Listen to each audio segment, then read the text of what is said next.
दोस्तों, कैसे हो आप सब? आशा करती हूँ आप लोग ठीक होंगे।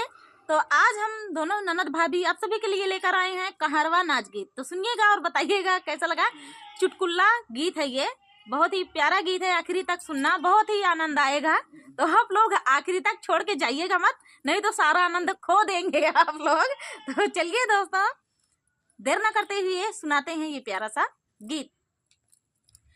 अरे देख मोरी सासू हो बाला मुआरी सियान बा, देख मोरी सासू हो बाला मुआरी सियान बा, बाला मुआरी सियान बा, बाला मुआरी सियान बा, देख मोरी सासू हो बाला मुआरी सियान बा, बाला मुआरी सियान बा, भले आवे तारा लुकान बा, बाला मुआरी सियान बा, खटिया वै तारा लुकान बा, देख मोरी सासू हो बाला मुआरी सियान बा, देख मोरी सासू हो बाला मुआरी सियान बा, सोने की थाली में जेवना बनावले, अरे जेवना बनावले, जेवना न जेवै खटिया वै तारा लुकान बा,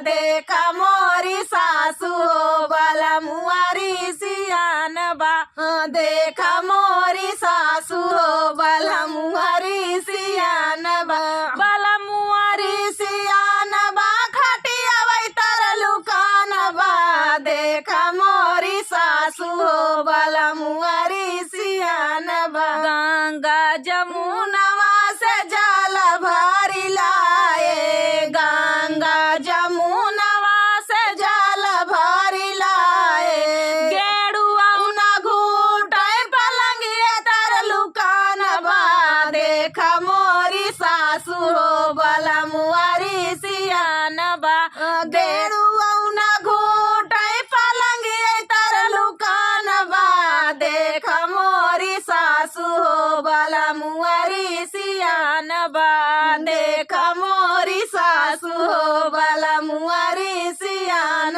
बा, लाची लवंगेरा कबीरा जोराए, लाची लवंगिया कबीरा जोराए, बीरवा न कूचै पलंगिए तार लुकान बा, देख मोरी सासू हो बाला मुआरी सियान बा, देख मोरी सासू हो बाला मुआरी सियान बाला मुआरी सियान बा, बाला में तार लुकान बा, देख मोरी सासू हो बाला मुआरी सियान बा, देख मोरी सासू हो बाला मुआरी सियान बा, फूला मैं भी निचुनी से जिया लगावले, अर से जिया लगावले, फूलावा मैं भी निचुनी से जिया लगावले, अर से जिया लगावले,